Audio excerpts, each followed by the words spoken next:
Selamat sore bagi mahasiswa yang menyimak video ini. Semoga semua dalam keadaan sehat.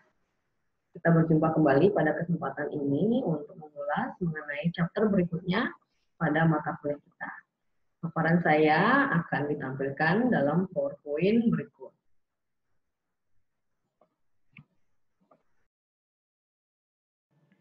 Pada video ini kita akan membahas tentang strategi dan program penetapan harga. Beberapa poin yang akan dibahas pada video ini yang pertama adalah bagaimana konsumen memproses dan mengevaluasi harga. Yang kedua adalah bagaimana seharusnya perusahaan menetapkan harga untuk produk dan jasa yang mereka tawarkan. Yang ketiga adalah bagaimana perusahaan mengadaptasikan harga untuk dapat memenuhi kondisi yang bervariasi dan juga peluang-peluang yang datang. Yang keempat adalah kapan perusahaan perlu untuk menetapkan perubahan harga. Yang kelima adalah bagaimana perusahaan merespon perubahan harga yang ditetapkan oleh kompetitor.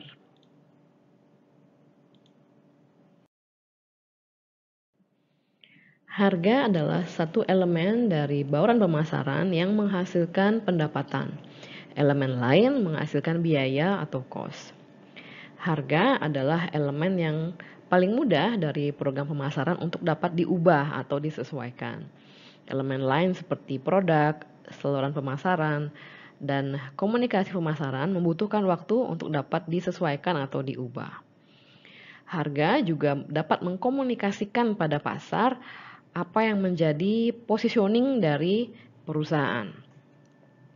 Produk yang didesain dengan baik dan dipasarkan dengan baik dapat ditetapkan dengan harga premium dan memperoleh profit yang tinggi. Namun saat ini di mana realitas ekonomi yang sulit menyebabkan konsumen untuk berhemat dan banyak perusahaan harus secara hati-hati mengevaluasi strategi penetapan harganya. Keputusan penetapan harga merupakan keputusan yang kompleks di mana pemasar harus mempertimbangkan banyak faktor dalam menetapkan harga. Faktor tersebut yang pertama adalah perusahaan, yaitu apa yang menjadi target dari perusahaan. Apakah targetnya untuk mendapatkan market share yang luas atau targetnya untuk memperoleh profit yang maksimal. Karena berbeda target, berbeda juga strategi penetapan harga. Kemudian faktor yang kedua adalah konsumen. Siapa target segmennya dan bagaimana psikologi konsumen terhadap harga. Faktor ketiga adalah kompetisi, jadi bagaimana kompetitor menetapkan harga. Kemudian yang terakhir adalah lingkungan pemasaran. Strategi penetapan harga harus konsisten dengan strategi pemasaran perusahaan dan juga harus konsisten dengan target market dari perusahaan dan juga positioning dari merek yang mereka tawarkan. Dengan adanya internet, lingkungan dalam penetapan harga menjadi berubah. Di ini adalah daftar pendek mengenai bagaimana internet memungkinkan penjual untuk memfilter buyers dan bagaimana memungkinkan buyers juga untuk memfilter seller. Jadi dengan internet, pembeli dapat memperoleh perbandingan harga secara instan dari ribuan vendor. Jadi ini dapat dilakukan melalui e-marketplace seperti Shopee, Tokopedia. Jadi pembeli dapat memfilter atau membandingkan harga antara vendor dengan real time atau instan. Kemudian pembeli juga dapat menetapkan atau menentukan harga maksimal yang mereka inginkan, kemudian memfilternya di e-marketplace dan menemukan produk-produk yang masuk di budget mereka. Berikutnya, dengan internet, penjual dapat yang pertama memberikan akses kepada konsumen tertentu untuk harga spesial. Jadi ini dimungkinkan di e-marketplace di mana seller memberikan kupon untuk minimal pembelian sekian dan untuk minimal pembelian lebih tinggi, diskon akan lebih besar lagi. Jadi ini memungkinkan seller memberikan special discount untuk customer tertentu dengan jumlah pembelian yang berbeda. Kemudian yang kedua, penjual dapat memonitor perilaku konsumen dan kemudian menawarkan penawaran yang sesuai dengan masing-masing individu. Jadi dengan adanya software yang dapat memantau bagaimana pembelian-pembelian terdahulu dari konsumen, dan kemudian software ini akan menyarankan kepada penjual untuk mengirimkan notifikasi kepada konsumen mengenai produk-produk yang pernah mereka beli yang saat ini sedang diskon. Jadi mungkin Anda sering menerima notifikasi mengenai produk yang pernah Anda beli atau produk yang sedang ada di wishlist Anda, produk yang sudah ada di keranjang Anda, dan mereka akan mengirim notif bahwa produk tersebut sedang diskon atau stoknya sudah tinggal sedikit lagi. Jadi ini adalah suatu bentuk bagaimana internet memungkinkan komunikasi itu terpersonalisasi ke masing-masing orang. Kemudian dengan adanya internet, seller dan buyer juga dapat menegosiasikan harga dalam suatu bentuk lelang online. Jadi ini contohnya adalah eBay, dan bahkan di e-marketplace juga bisa one on one antara pembeli dan penjual untuk menegosiasikan harga. Bagaimana perusahaan menetapkan harga? Jadi banyak perusahaan tidak menghandle kebijakan penetapan harga dengan baik dan kemudian cenderung jatuh pada strategi seperti menentukan biaya dan juga mereka menetapkan traditional margin sesuai dengan kebiasaan di industri tersebut. Kemudian kesalahan lain yang juga umum adalah tidak merevisi harga secara frekuentif untuk mengkapitalisasi perubahan pada pasar, dan juga kesalahan lain adalah menetapkan harga secara independen, jadi tidak terkait dengan program pemasaran lain. Jadi seharusnya harga ditetapkan, itu penetapan harga merupakan elemen intrinsik dari strategi positioning pasar.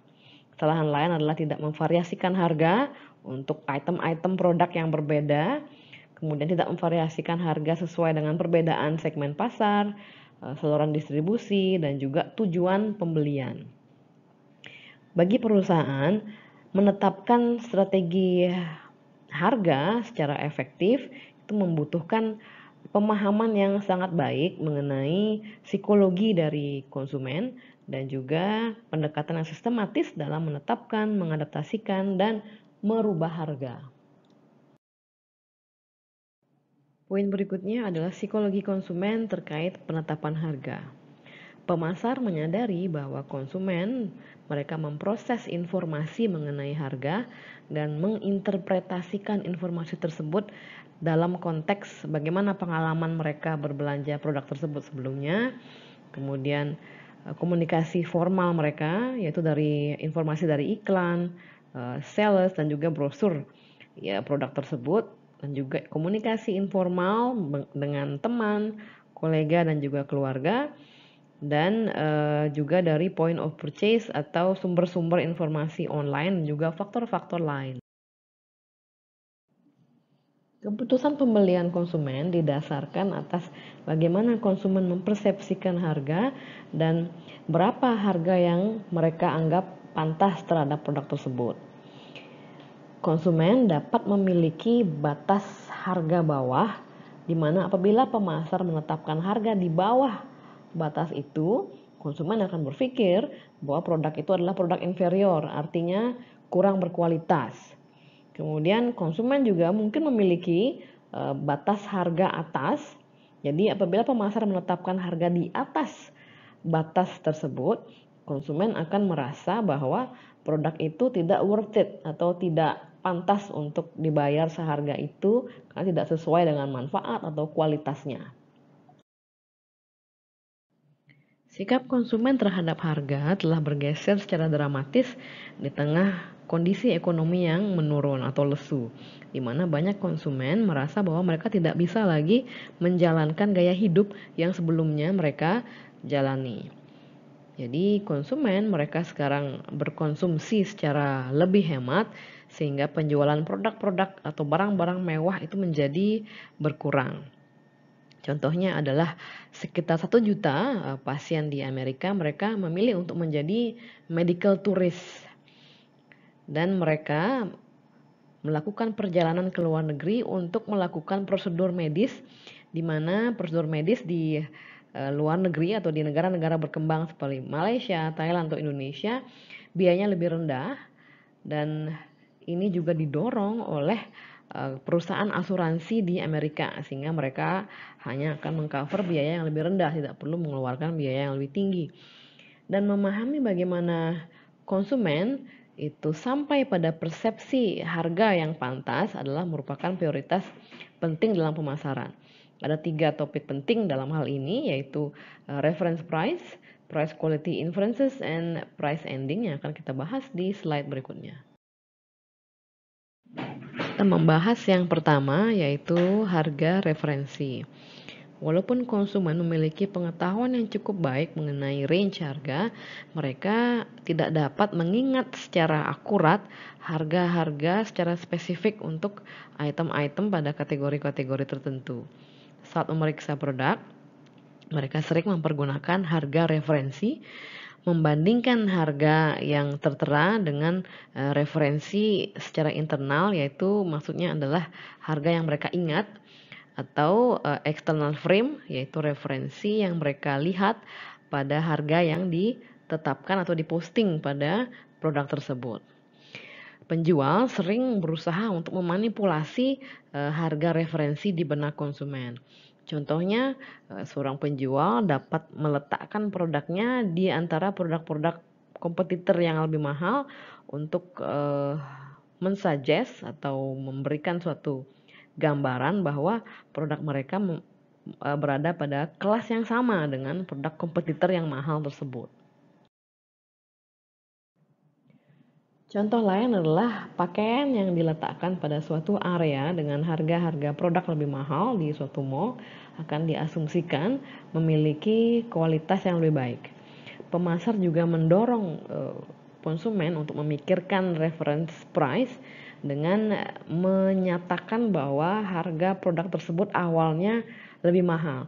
Contohnya adalah harga awal produk 500.000 dan kemudian diberikan diskon saat ini menjadi 300.000, sehingga konsumen merasa bahwa mereka memperoleh nilai ekonomi yang lebih baik apabila mereka membeli produk tersebut.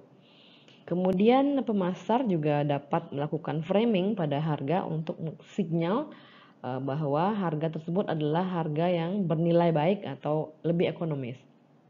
Contohnya adalah annual membership atau keanggotaan secara tahunan, katakanlah di suatu gym seharga 500 US dollar. Apabila dilihat itu terlihat sangat mahal, tapi apabila di breakdown menjadi membership adalah hanya seharga 50 dolar per bulan. Jadi ini terlihat lebih murah dan lebih terjangkau, sehingga konsumen dapat memikirkan untuk membeli keanggotaan tersebut. Bahasan kedua adalah price quality inference. Jadi banyak konsumen mempergunakan harga sebagai indikator dari kualitas. Jadi penetapan harga berdasarkan citra atau image adalah sangat efektif dengan produk-produk yang ego sensitif. Contohnya produk parfum, mobil-mobil mahal atau sport car, dan juga pakaian-pakaian desainer. Contohnya adalah suatu botol parfum yang dihargai atau dibanderol seharga 100 dolar, mungkin hanya berbiaya 10 dolar saja. Sejumlah brand mengadopsi konsep eksklusivitas dan kelangkaan untuk mencerminkan suatu keunikan sehingga menjustifikasi penetapan harga premium pada produk mereka. Pembuat barang-barang mewah seperti jam, perhiasan, parfum, dan produk-produk mewah lainnya sering menekankan pada eksklusivitas atau kelangkaan pada komunikasi-komunikasi pemasaran mereka dan pada saluran distribusi mereka. Jadi jika barang tersebut eksklusif, hanya diproduksi sekian di seluruh dunia, jadi itu dapat menaikkan harga produk tersebut. Untuk konsumen barang-barang mewah yang menginginkan keunikan, permintaan dapat mempengaruhi atau meningkatkan harga karena mereka percaya bahwa sedikit sekali konsumen lain yang mampu membeli produk tersebut apabila produk tersebut jumlahnya limited atau limited edition di seluruh dunia. Poin ketiga adalah price ending. Banyak penjual yakin bahwa harga harus diakhiri oleh angka ganjil. Jadi konsumen yang melihat suatu produk yang dibanderol seharga 299 dolar adalah suatu produk yang ada di range harga $200 menurut mereka, dan bukan produk yang ada di range $300. Sehingga dengan membandrol harga 299 mereka akan mempersepsikan bahwa produk ini lebih murah apabila dibandingkan dengan kita membandrol seharga $300. Karena dengan 299 mereka mempersepsikan bahwa produk tersebut masih ada di range $200 sehingga lebih murah dibandingkan $300. Kemudian berikutnya tanda sale atau sale sign pada harga ini dapat mendorong peningkatan pembelian asal tidak digunakan secara berlebihan. Artinya hanya beberapa item pada suatu rak tersebut atau satu kategori tersebut yang diberikan tanda sale. Apabila semua produk pada rak tersebut diberikan tanda sale, justru itu dapat menjadi bumerang karena konsumen menganggap informasi tersebut tidak benar sehingga dapat menurunkan total penjualan. Kemudian pricing queue seperti tanda sale dan juga harga yang berakhiran di angka 9 itu sangat berpengaruh, lebih berpengaruh saat pengetahuan konsumen terhadap harga tidak terlalu baik, atau saat mereka membeli produk-produk yang jarang mereka beli, atau saat mereka adalah pertama kali membeli produk di kategori tersebut. Jadi sale, tanda sale dan juga harga berakhiran 9 akan efektif di kondisi-kondisi tersebut. Bahasan berikutnya adalah penetapan harga. Perusahaan perlu menetapkan di mana harus memposisikan produk mereka dalam hal kualitas dan harga. Sebagian besar pasar atau industri memiliki 3-5 price point atau tingkatan harga. Contohnya adalah Marriott Hotel, jadi mereka mengembangkan nama merek yang berbeda untuk konsumen berbeda dan juga tentunya dengan price point yang berbeda juga. Jadi mereka memberikan nama merek Marriott Vacation Club, Vacation Villas. Jadi ini merupakan produk Marriott dengan harga yang paling tinggi. Kemudian Marriott Marquis, itu Marriott dengan harga yang tinggi. Kemudian Marriott saja itu adalah branding Hotel Marriott dengan harga high medium. Kemudian Renaissance ini adalah brand dengan harga medium high. Courtyard by Marriott itu di harga medium. Town Plaza Suite adalah Hotel Marriott dengan harga medium low, dan Fairfield Inn yaitu hotel merek Marriott yang dibanderol dengan harga yang rendah. Jadi perusahaan merancang strategi branding mereka untuk dapat mengungkapkan kualitas dari keterkaitan antara kualitas dan harga dan levelnya dalam produk atau jasa yang menjadi penawaran mereka. Dalam menetapkan harga, perusahaan perlu mempertimbangkan beberapa faktor. Akan dijelaskan di slide berikutnya. Terdapat 6 tahapan dalam menetapkan harga. Yang pertama adalah menentukan apa yang menjadi tujuan perusahaan dalam kaitannya dengan penetapan harga. Langkah kedua adalah menentukan atau mengestimasikan permintaan. Langkah ketiga mengestimasikan biaya. Langkah keempat menganalisis harga, biaya, dan juga penawaran dari kompetitor. Langkah kelima adalah menentukan metode penetapan harga yang diinginkan. Yang keenam terakhir adalah kemudian menentukan harga final.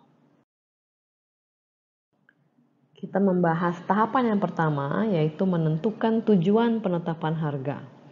Semakin jelas tujuan penetapan harga pada suatu perusahaan, akan semakin mudah kemudian untuk menetapkan harga. Terdapat 5 tujuan penetapan harga. Yang pertama adalah untuk survival atau keberlangsungan hidup perusahaan. Berikutnya adalah profitabilitas yang maksimal. Berikutnya adalah perluasan market share atau pangsa pasar. Berikutnya adalah maximum market skimming atau skimming pasar. Dan terakhir adalah kepemimpinan atau keunggulan dalam hal kualitas produk. Tujuan yang pertama adalah survival. Perusahaan yang dalam penetapan harganya didasarkan atas kebutuhan untuk tetap survive di industri mereka biasanya menghadapi permasalahan over capacity pada produksi mereka dan menghadapi permasalahan kompetisi yang intens dan perubahan keinginan konsumen. Jadi selama harga itu dapat menutupi variable cost dan fixed cost, perusahaan dapat tetap bertahan dalam bisnis. Namun survival ini seharusnya menjadi tujuan yang sifatnya jangka pendek. Dalam jangka panjang, perusahaan perlu untuk melakukan berbagai cara untuk dapat meningkatkan nilai atau memberikan nilai tambah bagi produknya. Apabila tidak, mereka justru akan menghadapi kebangkrutan. Tujuan berikutnya adalah profit yang maksimal. Perusahaan mencoba untuk menetapkan harga yang dapat memaksimalkan profit.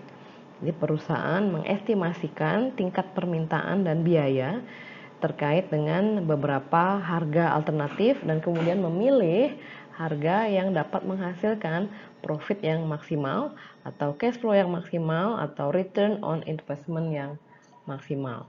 Jadi strategi ini mengasumsikan bahwa perusahaan mengetahui berapa tingkat permintaan dan juga biaya.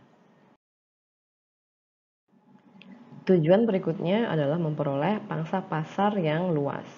Perusahaan ingin memaksimalkan pangsa pasar mereka. Mereka percaya bahwa volume penjualan yang tinggi akan mendorong atau akan membantu perusahaan untuk menurunkan tingkat biaya per unit dan juga meningkatkan profit dalam jangka panjang. Sehingga mereka menetapkan harga terendah, mengasumsikan bahwa pasar itu sangat sensitif terhadap harga, sehingga saat harga sangat rendah, maka semakin banyak orang yang akan membeli produk tersebut, sehingga pangsa pasar menjadi semakin luas. Strategi penetapan harga yang rendah akan cocok digunakan apabila terdapat kondisi-kondisi sebagai berikut. Yang pertama adalah apabila pasar itu sangat sensitif terhadap harga, sehingga dengan memberikan harga yang rendah akan mendorong pertumbuhan pasar perusahaan.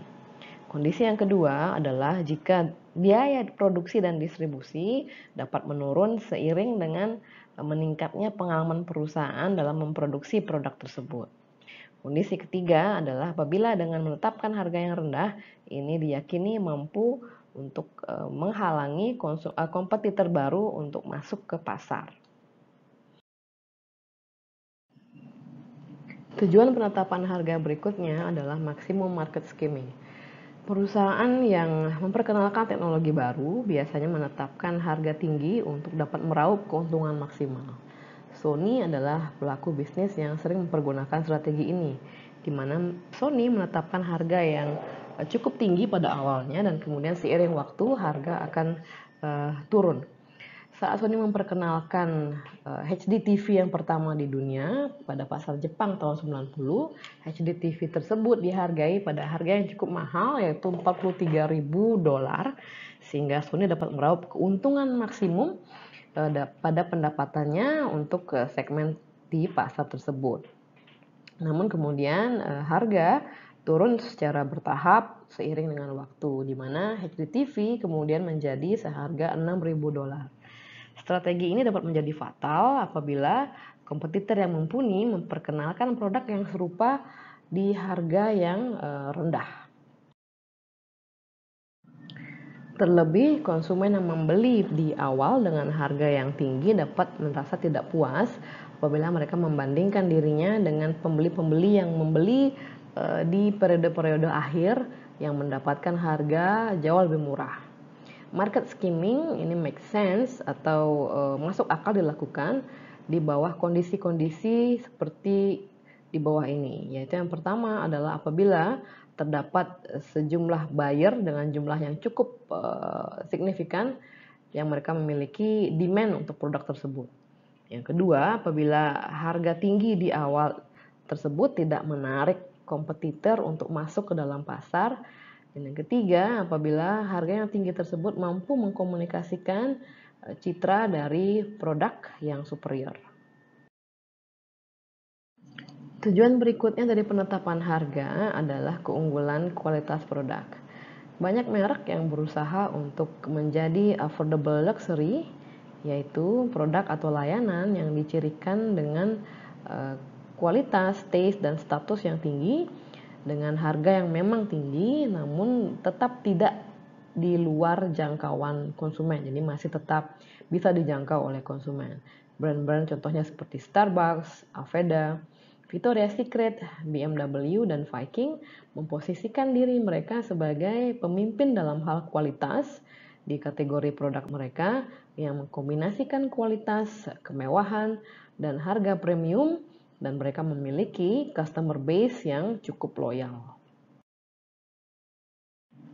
Kemudian ada juga tujuan lain seperti yang dilakukan oleh organisasi non-profit dan organisasi publik. Mereka memiliki tujuan penetapan harga yang berbeda dari yang telah disebutkan sebelumnya. Apapun yang menjadi tujuan dari penetapan harga, perusahaan yang mempergunakan harga sebagai alat strategik akan mendapatkan profit lebih dibandingkan dengan perusahaan yang menetapkan harga secara sederhana hanya berdasarkan atas biaya atau berdasarkan atas pergerakan pasar. Langkah yang kedua dalam penetapan harga adalah mengestimasi permintaan. Semakin tinggi harga, permintaan akan menurun. Namun untuk barang-barang prestis atau barang-barang mewah, kurva permintaan seringkali melengkung ke atas. Contohnya adalah salah satu perusahaan parfum, saat menaikkan harganya, mereka dapat menjual lebih banyak dibandingkan sebelumnya. Konsumen sering memandang harga yang tinggi merupakan sinyal dari produk yang lebih baik. Namun apabila produk dipasang harganya terlalu tinggi, justru permintaan dapat menjadi menurun. Langkah pertama dalam mengestimasikan permintaan adalah dengan memahami faktor apa yang mempengaruhi sensitivitas harga. Secara umum, konsumen kurang sensitif terhadap harga untuk item-item yang berharga murah atau untuk item-item yang mereka jarang beli. Konsumen juga kurang sensitif terhadap harga saat yang pertama adalah saat tidak ada produk substitusi atau tidak ada kompetitor yang menawarkan produk yang sama. Yang kedua adalah saat konsumen tidak memperhatikan adanya perbedaan harga. Yang ketiga adalah saat konsumen lambat untuk mengubah kebiasaan berbelanja mereka. Yang keempat, saat konsumen berpikir bahwa harga yang lebih mahal itu adalah masuk akal karena mungkin ada peningkatan kualitas atau hal-hal lainnya. Yang terakhir adalah saat harga hanya merupakan bagian kecil dari total biaya yang diperlukan untuk mengoperasikan produk tersebut. Contohnya produk smartphone, di mana harga smartphone itu hanyalah sebagian dari total cost penggunaan smartphone tersebut. Total cost-nya termasuk pulsa dan sebagainya. Sehingga dalam membeli smartphone, konsumen tidak terlalu price sensitive karena mereka lebih memilih untuk memiliki smartphone yang handal, artinya tidak mudah rusak. Pemasar sering memperlakukan elemen layanan tambahan pada produk sebagai insentif untuk meningkatkan penjualan dibandingkan sebagai penambah nilai pada produk tersebut. Sehingga pemasar umumnya mencas biaya tambahan atas layanan tambahan. Faktanya, ahli dalam penetapan harga atau Nagel percaya bahwa kesalahan yang memang umum dilakukan adalah dengan menawarkan semua jenis layanan untuk mendiferensiasikan produk tanpa mencas biaya tambahan pada layanan tersebut. Dan saat ini trennya adalah internet memiliki potensi untuk meningkatkan sensitivitas harga pada konsumen. Mengapa? Karena konsumen, contohnya ada pada e-marketplace, mereka dapat membandingkan dengan mudah secara instan dan real time produk yang sama dan berapa harga yang dijual oleh penjual-penjual yang berbeda. Sehingga dengan kemudahan tersebut, kemudahan untuk membandingkan harga secara instan, konsumen menjadi lebih sensitif terhadap harga dan mereka memilih produk dengan harga yang lebih murah. Terdapat sejumlah cara untuk mengestimasikan permintaan. Yang pertama adalah dengan melakukan survei.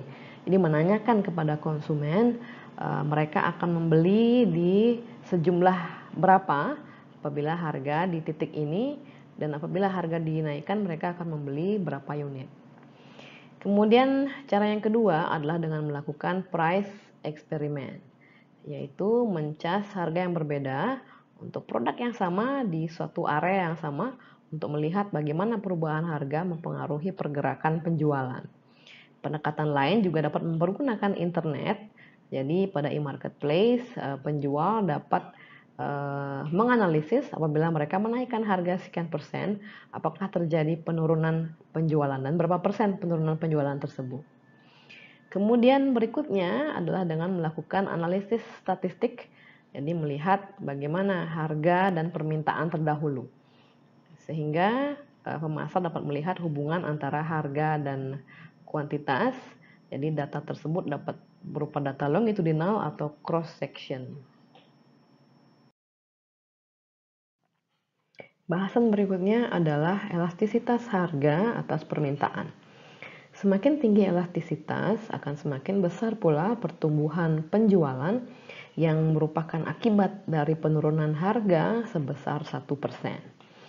Apabila permintaan elastis, penjual akan memikirkan atau mempertimbangkan untuk menurunkan harga. Harga yang lebih rendah dapat menghasilkan lebih banyak pendapatan. Strategi ini masuk akal atau make sense sepanjang biaya untuk memproduksi atau menjual lebih banyak unit tidak meningkat secara disproporsional. Kesimpulan dari sejumlah studi yang menganalisis mengenai elastisitas harga atas permintaan dalam kurun waktu 40 tahun menghasilkan kesimpulan, yaitu yang pertama, secara rata-rata elastisitas harga di seluruh produk dan pasar secara rata-rata adalah minus 2,62. Artinya setiap penurunan sebesar 1% pada harga akan menghasilkan peningkatan pada penjualan sebesar 2,62%. Elastisitas harga, besarnya elastisitas harga ini lebih tinggi pada produk-produk tahan lama seperti mesin cuci, TV, dan sebagainya daripada produk kategori lain. Dan elastisitas harga juga semakin tinggi pada produk-produk yang ada pada fase pengenalan atau fase pertumbuhan pada siklus hidup produk. Kemudian inflasi juga akan memicu elastisitas harga yang lebih tinggi, terutama dalam jangka pendek. Kemudian terakhir adalah elastisitas harga ini lebih tinggi pada item-item individual dibandingkan elastisitas harga pada suatu brand secara keseluruhan. Tahapan ketiga dalam penetapan harga adalah mengestimasi biaya. Dalam mengestimasi biaya, pemasar perlu memahami tipe-tipe biaya dan level produksi. Tipe biaya yang pertama adalah fixed cost, juga diketahui sebagai overhead, adalah biaya yang tidak bervariasi yang menyesuaikan dengan level produksi. Jadi contoh dari fixed cost adalah biaya sewa, biaya bunga bank, gaji, dan sebagainya yang tidak bergantung pada jumlah output atau jumlah produksi dari suatu perusahaan. Cost yang kedua adalah variable cost yang bervariasi secara langsung terhadap jumlah atau kuantitas produksi. Contohnya adalah hand calculator yang diproduksi oleh Texas Instruments. Ini menghasilkan variable cost, yaitu biaya material dalam bentuk plastik, mikroprosesor chip, dan juga pengemasan. Biaya ini cenderung konstan per unit yang diproduksi. Mereka disebut dengan biaya variabel karena total biaya variable cost ini bervariasi menyesuaikan dengan jumlah unit yang diproduksi. Semakin tinggi unit yang diproduksi, total biaya variabel juga akan semakin tinggi. Berikutnya adalah total cost, yaitu jumlah dari fixed cost dan variable cost. Kemudian average cost adalah biaya per unit produk pada suatu level produksi. Jadi average cost adalah total cost dibagi dengan kuantitas atau jumlah produk yang diproduksi. Jadi manajemen ingin membandrol harga yang setidaknya mengcover biaya total produksi ini atau average cost ini. Untuk dapat menetapkan harga dengan tepat, manajemen perlu mengetahui bagaimana biaya mereka bervariasi pada level produksi yang berbeda. Contohnya adalah perusahaan TI, mereka membangun pabrik untuk memproduksi 1000 kalkulator per hari. Biaya per unit akan tinggi apabila pabrik tersebut hanya memproduksi sedikit unit per hari.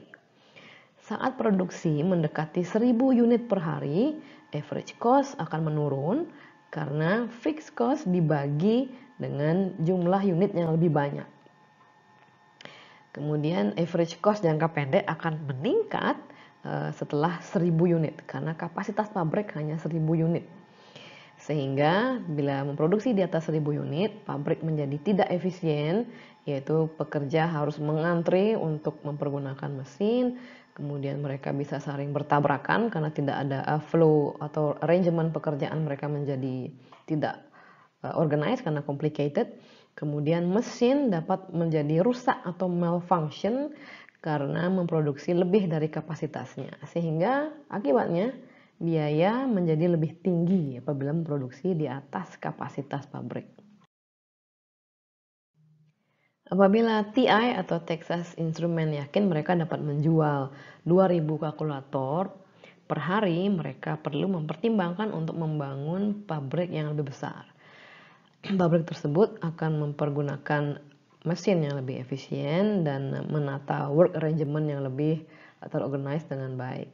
Sehingga cost per unit untuk memproduksi 2000 kalkulator per hari akan menjadi lebih rendah daripada cost per unit untuk memproduksi 1000 kalkulator per hari.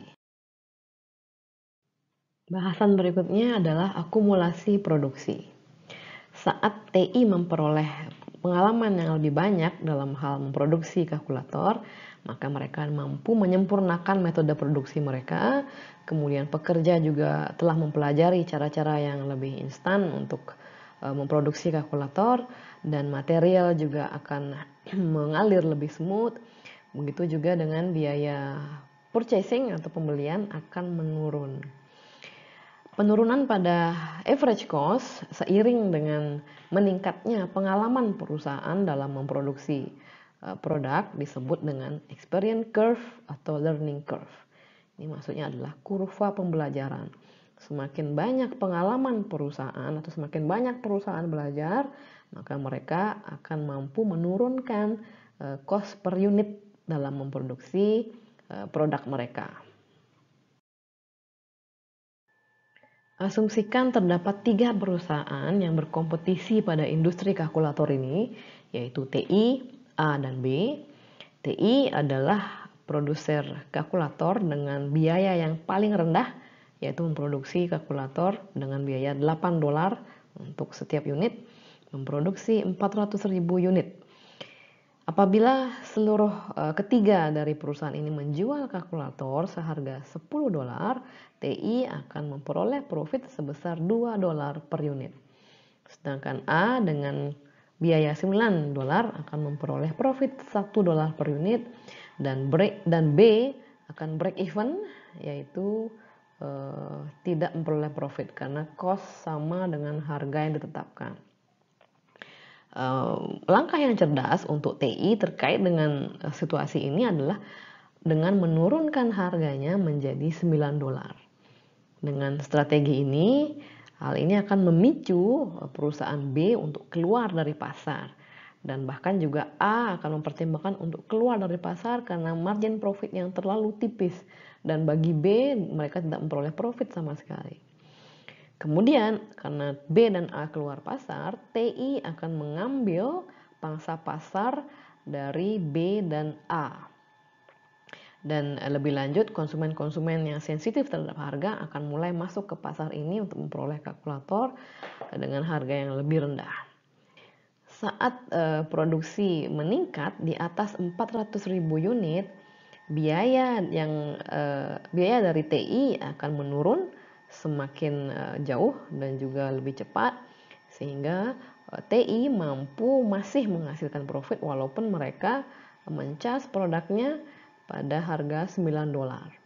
Jadi TI telah mempergunakan strategi penetapan harga yang agresif ini secara berulang untuk memperoleh peningkatan pangsa pasar dan untuk memaksa kompetitor lain keluar dari industri karena profit margin yang tipis. Bahasan berikutnya adalah target costing. Target costing adalah melakukan berbagai upaya atau tindakan untuk mencapai penurunan biaya pada satu level yang ditargetkan. Perusahaan dapat memotong biaya dengan berbagai cara. Contohnya General Mills memotong biaya dengan mengurangi jumlah variasi hamburger helpernya dari 75 menjadi 45 dan mengurangi jumlah bentuk pastanya dari 30 menjadi 10. Dengan mensimplify lini produk, maka biaya-biaya dapat juga dipangkas, terutama untuk produk-produk yang tidak terjual begitu bagus. Dengan memangkasnya, maka tidak perlu mengeluarkan biaya-biaya yang tidak perlu. Kemudian cara lain contohnya adalah Cisco, mereka mengkombinasikan tim teknisi software yang berasal dari Amerika dengan supervisor dari India.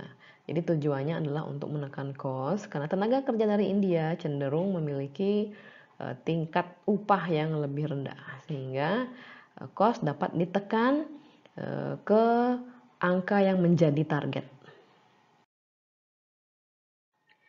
Perusahaan perlu mempertimbangkan kompetitor dalam hal biaya yang mereka perlukan untuk memproduksi produknya, kemudian harga yang mereka tetapkan, dan bagaimana reaksi mereka terhadap perubahan harga yang ditetapkan oleh perusahaan.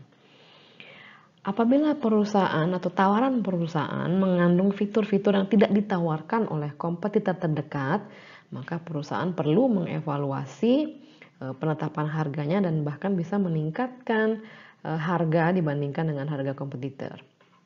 Namun apabila tawaran kompetitor itu mengandung fitur-fitur yang tidak ditawarkan oleh perusahaan, maka perusahaan perlu untuk menurunkan harganya. Jadi perusahaan dapat memutuskan apakah untuk mencas harga yang sama, mencas harga di bawah kompetitor atau di atas kompetitor. Perusahaan perlu untuk mempelajari bagaimana situasi keuangan dari kompetitor saat ini, bagaimana juga kondisi penjualan mereka, loyalitas konsumen mereka, dan tujuan kompetitor dalam menetapkan harga. Apabila kompetitor memiliki tujuan untuk memperluas pangsa pasar dalam penetapan harga produknya, maka kompetitor akan cenderung bereaksi terhadap penurunan harga yang ditetapkan oleh perusahaan dengan cara menyesuaikan berapapun penurunan harga yang ditetapkan oleh perusahaan, maka kompetitor akan menyesuaikannya. Kemudian apabila kompetitor memiliki tujuan penetapan harga yaitu untuk memaksimalkan profit, maka apabila perusahaan merubah harganya, menurunkan atau menaikkan harganya, maka kompetitor mungkin akan bereaksi dengan cara meningkatkan budget iklannya atau dengan meningkatkan kualitas produknya sehingga mereka tidak kehilangan pangsa pasar sehingga memperoleh profit yang maksimal.